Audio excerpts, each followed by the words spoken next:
Kembung perut, satu keadaan yang boleh mengakibatkan individu itu rasa tidak selesa sepanjang hari. Assalamualaikum warahmatullahi taala wabarakatuh. Bersama saya Dr. Ikram. Pada video kali ini, saya akan kongsikan mengenai punca dan rawatan bagi masalah kembung perut. Jom kita saksikan.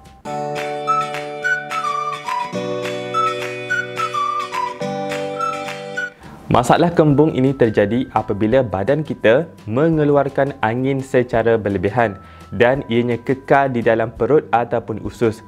Kebanyakan kes, kembung ini tidak berbahaya. Antara gejala kembung perut ialah seperti yang pertama ialah sendawa. Gas dilepaskan melalui mulut secara tiba-tiba. Keadaan ini berlaku apabila perut itu dipenuhi dengan angin yang berlebihan. Biasanya daripada pemakanan, minuman ataupun merokok.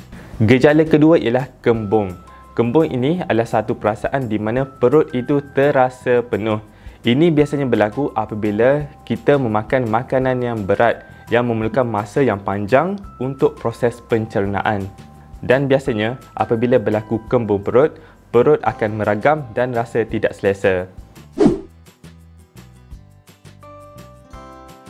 Bagi punca ataupun penyebab kembung perut, kita boleh bahagikan kepada dua, iaitu sama ada satunya disebabkan oleh penyakit, yang kedua mungkin ia disebabkan oleh faktor-faktor lain iaitu bukan berpenyakit. Sekiranya disebabkan oleh penyakit, terdapat beberapa penyakit yang boleh akibatkan kembung perut. Contohnya seperti IBS iaitu Irritable Bowel Syndrome, Gastroenteritis, Diverticulosis ataupun Diverticulitis, Celiac Disease dan penyakit ketidakhadaman. Penyakit ini semua boleh mengakibatkan keadaan kembung perut. Dan kalau kita lihat faktor yang bukan berpenyakit, saya ambil contoh pertama iaitu makanan yang banyak gas. Contohnya seperti kekacang, bawang, brokoli, bunga kobis, asparagus, buah pil, buah apple. Makanan ini semua boleh menghasilkan gas yang banyak dan boleh retain di dalam perut dan mengakibatkan kembung perut. Seterusnya, makan makanan berlemak. Lemak ini ia akan melambatkan proses pencernaan dan bila kita makan makanan berlemak, perut akan terasa cepat penuh. Makan atau minum terlalu cepat juga boleh mengakibatkan kembung perut. Tabiat ini menyebabkan anda tertelan lebih banyak udara dan menyebabkan perut itu cepat kembung. Keadaan food intolerance ataupun masalah intoleransi makanan. Sesetengah orang ini dia tidak mampu mencerna ataupun menghadam makanan tertentu dan bila ini berlaku, ia boleh mengakibatkan pengeluaran gas secara berlebihan, terasa mual dan juga cerit-berit. Antara contoh food intolerance ialah seperti lactose intolerance. Ada sesetengah orang, mereka tidak mampu makan makanan yang mengandungi laktosa seperti susu. Sekiranya mereka makan benda ini, ia akan menyebabkan perut meragam, rasa kembung perut, mual dan juga cerit-berit mungkin berlaku. Jadi, bila sebenarnya anda perlu berjumpa dengan doktor apabila mengalami masalah kembung perut? Yang pertamanya, sekiranya anda mengalami sakit perut yang teruk ataupun berpanjangan. Dan kalau tengok pada najis, najis itu akan ada darah ataupun berwarna gelap. Yang ini anda wajib berjumpa doktor.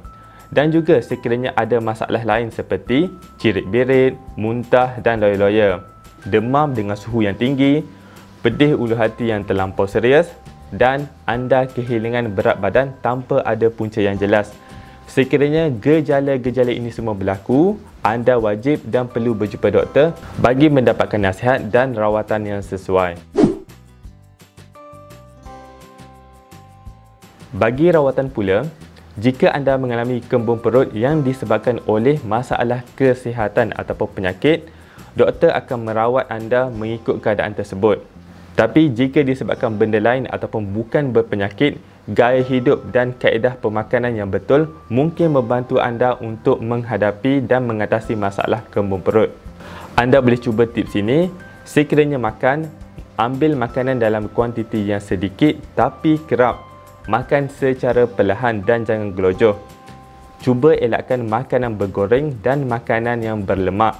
Cuba elakkan minuman yang berkarbonat yang mengandungi banyak gas. Dan sekiranya anda merokok, cubalah untuk berhenti merokok.